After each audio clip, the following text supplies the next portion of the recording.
Siddaramaiah out going CM ಅಂತ ವಿಜಯೇಂದ್ರ ಅವರು ಹೇಳಿಕೆಯನ್ನ ಕೊಟ್ಟಿದ್ದಾರೆ. ವಿಜಯೇಂದ್ರ ಹೇಳಿಕೆಗೆ ಸಿಎಂ ಪುತ್ರ ಕೌಂಟರ್ ಅನ್ನ ಕೊಟ್ಟಿರೋದು. ವಿಜಯೇಂದ್ರ ಟೀಕೆಗೆ ಹುರುಳಿಲ್ಲ, ಅವ್ರು ಹೇಳೋದು ಹೇಳ್ತಾನೆ ಇರ್ತಾರೆ, ಅದಕ್ಕೆಲ್ಲ ಉತ್ತರ ಕೊಡೋಕ್ಕಾಗುತ್ತಾ ಅಂತ ಯತೀಂದ್ರ ಅವರು ಟಾಂಗ್ ಕೊಟ್ಟಿದ್ದಾರೆ. ನಾಳೆ ಸದನ ಮುಗಿದ ಬಳಿಕ ಹೋಗ್ತಾರಲ್ಲ, ಅದಕ್ಕೆ ಹಾಗೆ ಹೇಳಿರಬೇಕು. ಬೆಳಗಾವಿಯಿಂದ ಬೆಂಗಳೂರಿಗೆ ಹೋಗ್ತಿರೋದಕ್ಕೆ ಹೇಳಿರಬೇಕು ಅಂತ ಸಚಿವ ಸತೀಶ್ ಜಾರಕಿಹೊಳಿ ಕೂಡ ಟಕ್ಕರನ್ನ ಕೊಟ್ಟಿದ್ದಾರೆ.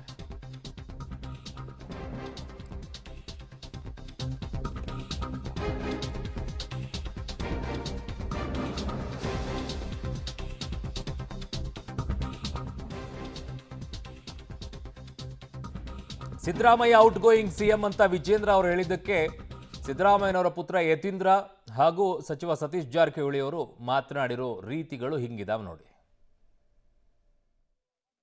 ಸಿದ್ದರಾಮಯ್ಯ ಅವರು ಅದನ್ನ ಮೊದಲಿಂದನೂ ಹೇಳ್ತಾರೆ, ಪ್ರತಿಪಕ್ಷರು ಸುಮ್ಮನೆ ಅವ್ರ ಟೀಕೆಲೇನು ಹುರುಳಿಲ್ಲ ಏನಿಲ್ಲ, ಸುಮ್ಮನೆ ಮಾಡ್ತಿರ್ತಾರೆ, ಅದಕ್ಕೆಲ್ಲ ಉತ್ತರ ಕೊಡೋಕ್ಕಾಗುತ್ತೆ. ಅವ್ರು ಹೇಳೋದು ಹೇಳ್ತಾನೆ ಇರ್ತಾರೆ. ಔಟ್ ಗೋಯಿಂಗ್ ಅಂದ್ರೆ ಬೆಳಗಾವಿಯಿಂದ ಬೆಂಗಳೂರು ಹೋಗ್ತಾರೆ, ಅದಕ್ಕೆ ಔಟ್ ಗೋಯಿಂಗ್ ಅಂತ ಹೇಳ್ಬೋದು. ಯಾಕಂದ್ರೆ ನಾಳೆಗೆ ಶಿಫ್ಟ್ ಆಗ್ತಾರಲ್ಲ, ಔಟ್ ಗೋಯಿಂಗ್ ಇಲ್ಲಿಂದ ಅಲ್ಲಿ ಅಂತ ಹೇಳಿರ್ಬೋದು, ಹಂಗೇನು ಹೇಳಿ ಅದೇ ಕರೆಕ್ಟ್ ಹೇಳಿದ್ರೆ ನಾಳೆ ಹೋಗ್ತಾರೆ ಬೆಳಗಾವಿನಿಂದ ಬೆಂಗಳೂರಿಗೆ ಔಟ್ ಗೋಯಿಂಗ್ ಅಂತ, ಇಲ್ಲಿಂದ ಸಿಎಂ ಶಿಫ್ಟ್ ಆಗಿ ಅಲ್ಲಿ ಹೋಗ್ತಾರೆ ಅಷ್ಟೇ. ಔಟ್ ಗೋಯಿಂಗ್ ಸಿಎಂ ಸಿದ್ದರಾಮಯ್ಯ ಅವರು ಹೇಳ್ತಾರೆ. ಅವ್ರು ಅದನ್ನ ಮೊದಲಿಂದನೂ ಹೇಳ್ತಾರೆ, ಪ್ರತಿಪಕ್ಷರು ಸುಮ್ಮನೆ ಅವ್ರ ಟೀಕೆಲೇನು ಹುರುಳಿಲ್ಲ ಏನಿಲ್ಲ, ಸುಮ್ಮನೆ ಮಾಡ್ತಿರ್ತಾರೆ, ಅದಕ್ಕೆಲ್ಲ ಉತ್ತರ ಕೊಡೋಕ್ಕಾಗುತ್ತೆ. ಅವ್ರು ಹೇಳೋದು ಹೇಳ್ತಾನೆ ಇರ್ತಾರೆ. ಔಟ್ ಗೋಯಿಂಗ್ ಸಿಎಂ ಸಿದ್ದರಾಮಯ್ಯ ಪಾಪ ನೀವು ಮುಖ್ಯಮಂತ್ರಿಗಳ ಪರಿಸ್ಥಿತಿಯನ್ನು ಅರ್ಥ ಮಾಡ್ಕೊಳ್ಳಿ. Is A out going chief minister. ಯಾವಾಗ ರಾಜೀನಾಮೆ ಕೊಡ್ತಾರೋ ಯಾರಿಗೂ ಕೂಡ ಅದ್ರ ಬಗ್ಗೆ ಮಾಹಿತಿ ಇಲ್ಲ. ಮುಖ್ಯಮಂತ್ರಿಗಳ ಮಾತಿನ ದಾಟಿಯನ್ನು ನೋಡಿದ್ರೆ ನಿಮಗೆ ಅರ್ಥ ಆಗ್ತದೆ, ಹೋಲಿ ಬಿಡಪ್ಪ ಪಾಪ ಎಷ್ಟು ದಿನ ಇರ್ತಾರೆ ಅಂತೇಳಿ ಎಲ್ರಿಗೂ ಅನಿಸ್ತಕ್ಕಂಥದ್ದು ಸಹಜ.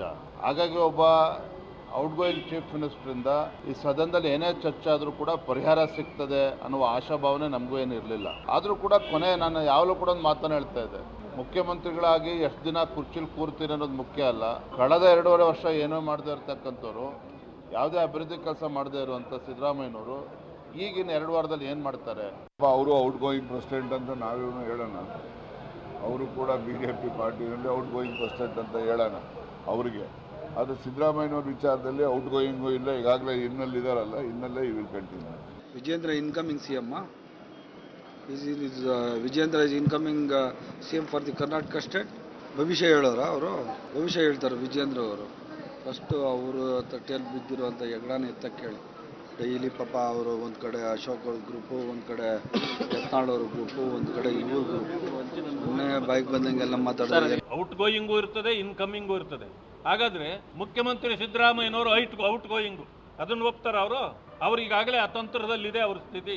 ಏನೋ ಬ್ರೇಕ್ಫಾಸ್ಟ್ ಮಾಡಿ ರಿಲೇಶನ್ಶಿಪ್ ಬ್ರೇಕ್ ಆಗದಿದ್ದಂಗೆ ಸ್ವಲ್ಪ ಒಂದು 15 ದಿವಸಕ್ಕೆ ನೋಡ್ಕೊಂಡಿದ್ದಾರೆ. ಡಿನ್ನರು ನಿಂತಿಲ್ಲ, ಇನ್ನರ್ ಪೊಲಿಟಿಕ್ಸು ನಿಂತಿಲ್ಲ. ಆಮೇಲೆ ನಾವು ಕೇಳಿದ್ರೆ 5 ವರ್ಷ ನಾನೇ ಮುಖ್ಯಮಂತ್ರಿ ಅಂತ ಸಿದ್ದರಾಮಯ್ಯ ಅವರು ಹೇಳ್ತಾರೆ. ಆ ಕಡೆ ಅವ್ರ ಕಡೆಯವ್ರು ಹೇಳ್ತಾರೆ, ನೋಡ್ತಾ ಇರಿ ನವೆಂಬರ್ ಕ್ರಾಂತಿ ಮಿಸ್ ಆಯಿತು, ಸಂಕ್ರಾಂತಿ ಅಂತೂ ಗ್ಯಾರಂಟಿ ಅಂತ ಅವ್ರು ಹೇಳ್ತಾರೆ. ಈ ಕೆಲಸ ಇದು ನಮಗೆ ಬೇಕಾ? ರಾಜ್ಯದ ಜನರಿಗೆ ಬೇಕಾ? BJP ಪ್ರೆಸಿಡೆಂಟ್ ಕೇಳಿ ಎಷ್ಟು ದಿವಸ ಅವ್ರು ಇರ್ತಾರಂತ ಕೇಳಿ, ಅಶೋಕ್ ಅವ್ರಿಗೆ ಎಷ್ಟು ದಿವಸ ಅವ್ರು ಇರ್ತಾರಂತ ಕೇಳಿ. ನಮ್ಮ ಮುಖ್ಯಮಂತ್ರಿಗಳು ಅಂತೂ ಹೇಳಿದ್ದಾರೆ ಏನ್ರಿ, ನಮ್ಮ ಕಾಂಗ್ರೆಸ್ ಹೈಕಮಾಂಡ್ ತನೂ ಸಹ ನಿರ್ಣಯ ಮಾಡುವವರೆಗೆ ನಾನು ಇರ್ತೀನಿ ಅಂತನ್ನೋದನ್ನು ಭಾಳ ಸ್ಪಷ್ಟವಾಗಿ ಹೇಳಿದ್ದಾನೆ. ಈಗ CM ಕುರ್ಚಿ ಖಾಲಿ ಇಲ್ಲ ನಮ್ಮಲ್ಲಿ. ನನ್ನ ಸಹೋದ್ಯೋಗಿ ಪೊಲಿಟಿಕಲ್ ಬ್ಯೂರೋಯಿಂದ ಈಗ ಸುಖೇಶ್ ನನ್ನ ಸಂಪರ್ಕಕ್ಕೆ ಸಿಗ್ತಾ ಇದ್ದಾರೆ. ಸುಖೇಶ್, ಈಗ ಹೇಳಿಕೆಗಳು, ಪ್ರತಿ ಹೇಳಿಕೆಗಳು ಕೂಡ ಇವೆಲ್ಲವೂ ಕೂಡ ಸಾಮಾನ್ಯವಾಗಿರುವಂಥದ್ದೇ. ಯಾಕೆ ಅಷ್ಟೊಂದು ಆ ವಿಚಾರದಲ್ಲಿ ಇರಿಟೇಟ್ ಆಗಿ ಮಾತನಾಡುವಂಥ ಪರಿಸ್ಥಿತಿಗಳು ಹೋಗ್ಬಿಡುತ್ತೆ? ಅಂದರೆ ಸತ್ಯ ಒಂದೊಂದು ಸಲ ಕಹಿ ಆದಾಗ ಕೆಲವೊಂದು ಟೈಮಲ್ಲಿ ಈ ಇರಿಟೇಟ್ ಆಗುತ್ತೆ ಅಂತಾರೆ, ಹಾಗೇನಾ ಇದು ಅಂತ? ಸಹಜವಾಗಿ ಆರೋಪ ಪ್ರತ್ಯಾರೋಪಗಳು ಇದ್ದೇ ಇರ್ತವೆ. ಯಾಕಂದರೆ ಆಡಳಿತ ಪಕ್ಷ ವಿಪಕ್ಷಗಳ ವಿಚಾರದಲ್ಲಿ ಮಾಡ್ಕೊಳ್ಳುವಂಥ ಆರೋಪ ಇವೆಲ್ಲವೂ ಸಹಜ. ಅಧಿವೇಶನದ ಸಂದರ್ಭದಲ್ಲಿ ಅದೊಂದು ವೇದಿಕೆಯ ರೀತಿಯಲ್ಲಿ ಮುಖಾಮುಖಿ ಆಗುವಂಥದ್ದು. ಹಾಗಾಗಿ ಅದು ಸದನದ ಒಳಗೂ ಮತ್ತು ಸದನದ ಹೊರಗೂ ಕೂಡ ಸಹಜವಾದ ರೀತಿಯಲ್ಲಿ ಒಂದು ರೀತಿಯ ಆರೋಪ ಪ್ರತ್ಯಾರೋಪ ಇರುತ್ತೆ. ಆದರೆ ಹಿಂದಿನಲ್ಲೂ ಕೂಡ ಬೇರೆ ಬೇರೆ ರೀತಿಯಲ್ಲಿ ಹೇಳಿದಂಥದ್ದು ಅಥವಾ ಸದನದ ಹೊರಗಡೆ ಮಾತನಾಡಿದಂಥದ್ದು ಅಥವಾ ಸದನದ ಒಳಗೆ ಮಾತನಾಡಿದಂಥ ವಿಚಾರಗಳು ಎಲ್ಲವೂ ಕೂಡ ಬೇರೆ ಬೇರೆ ಆಗಿರ್ತವೆ. ಆದರೆ ಇಲ್ಲಿ ಏನು ಮಾತಾಡಿದ್ರು ಅನ್ನುವಂಥದ್ದು ಬಹುಶಃ ಇಲ್ಲಿಗೆ ಸೀಮಿತವಾಗಿರುತ್ತೆ. ಎಲ್ಲದಕ್ಕಿಂತ ಪ್ರಮುಖವಾಗಿ ಆಡಳಿತ ಪಕ್ಷದ ವಿರುದ್ಧ ಏನೆಲ್ಲ ಅಸ್ತ್ರಗಳು ಸಿಗುತ್ತೋ ಅವೆಲ್ಲವನ್ನು ಬಳಸುವಂಥ ಲೆಕ್ಕಾಚಾರದಲ್ಲಿ ಬಂದಂಥ ಬಿಜೆಪಿಗೆ ಈ ಬಾರಿ ಕೆಲವೊಂದು ಒಂದೆರಡು ಹೆಚ್ಚುವರಿಯಾಗೂ ಕೂಡ ಸಿಕ್ಕದಂತೆ ಕಾಣಿಸುವ ವಿಚಾರಗಳು. ಹಾಗಾಗಿ ಸಹಜವಾಗಿ ಅದು ವಿಜೇಂದ್ರ ಅವರು ವಿಚಾರ ಪ್ರಸ್ತಾಪ ಮಾಡಿದಂಥದ್ದು ಇರ್ಬೋದು, ಅಥವಾ ಲಕ್ಷ್ಮೀ ಹೆಬ್ಬಾಳ್ಕರ್ ವಿಚಾರ ಇರ್ಬೋದು, ಅಥವಾ ಏನು ಸಚಿವರಾಗಿರ್ತಕ್ಕಂಥ ಕೃಷ್ಣ ಬೈರೇಗೌಡರ ವಿಚಾರ, ಹೀಗೆ ಬೇರೆ ಬೇರೆ ಅವಕಾಶಗಳು ಸಿಕ್ಕಿದಾಗೆಲ್ಲವೂ ಕೂಡ ಮಾತನಾಡದಂತೆ ಕಾಣಿಸ್ತಾ ಇದೆ. ಅರುಣ್. ಓಕೆ ಸುಖೇಶ್, ನಿಮ್ಮೆಲ್ಲ ಮಾಹಿತಿಗೆ ಧನ್ಯವಾದಗಳು. So Siddaramaiah out going CM ಅಂತ ವಿಜಯೇಂದ್ರ ಅವರು ಕೊಟ್ಟಂಥ ಹೇಳಿಕೆನೇ ಈಗ ಬಹಳ ದೊಡ್ಡ ಮಟ್ಟದಲ್ಲಿ ಈಗ ಕಾಂಗ್ರೆಸ್ನ ನಾಯಕರು ಟೀಕೆಗಳನ್ನು ಮಾಡೋಕ್ಕೆ ಶುರು ಮಾಡಿದರು. ಎಲ್ಲರೂ ಅಲ್ಲ, ಸಿದ್ದರಾಮಯ್ಯನವರ ಆಪ್ತರಲ್ಲಿ ಗುರುತಿಸಿಕೊಂಡಿರುವಂಥ ಕೆಲವರು ಈ ರೀತಿಯಾಗಿ ಉತ್ತರವನ್ನು ಕೊಡೋಕ್ಕೆ ಶುರು ಮಾಡಿದ್ದಾರೆ. ಅದರಲ್ಲೂ ಕೂಡ ಯತೀಂದ್ರ ಅವರು ಮಾತ್ರ ಸ್ವಲ್ಪ ಮುಂದೆ ಹೋಗಿ ಹುರುಳಿಲ್ಲ, ಹೇಳ್ತಾನೆ ಇರ್ತಾರೆ, ಅದಕ್ಕೆಲ್ಲ ಉತ್ತರ ಕೊಡೋಕ್ಕಾಗುತ್ತಾ ಅಂತ ಅವರದ್ದು. ಹೇಗೆ ಬೇಕೋ ಹಾಗೆ ನೀವು ಕಲ್ಪನೆಯನ್ನು ಮಾಡ್ಕೊಳ್ಬೋದು, ಹೇಗೆ ಬೇಕೋ ಅದನ್ನು ವಿಶ್ಲೇಷಣೆಯನ್ನು ಮಾಡ್ಕೊಳ್ಬೋದು, ವ್ಯಾಖ್ಯಾನವನ್ನು ಮಾಡ್ಕೊಳ್ಬಹುದು. ನನಗನ್ಸುತ್ತೆ ವಿಜೇಂದ್ರ ಅವರೇ ಅವರ ಅಧ್ಯಕ್ಷ ಸ್ಥಾನಕ್ಕೆ ಔಟ್ ಗೋಯಿಂಗ್ ಇರಬೇಕು. ಇಲ್ಲಾಂದ್ರೆ ಅವರ ಮಾತೆತ್ತಿರ ಯಡಿಯೂರಪ್ಪರು ಕರ್ಕೊಂಡು ಹೋಗೋದು ಡೆಲ್ಲಿಗೆ, ಅವ್ರ ಜಾಗ ಉಳಿಸ್ಕೊಳ್ಳೋಕ್ಕೆ ಅವ್ರ ತಂದೆಯವ್ರನ್ನ ಕರ್ಕೊಂಡು ಹೋಗ್ತಾರೆ ಅಂತ ಹೇಳಿದರೆ ಆ TJP ಸ್ಥಿತಿ ಏನಾಗಿದೆ ಅಂತೇಳಿ ನಿಮಗೆ ಗೊತ್ತಾಗ್ತದೆ.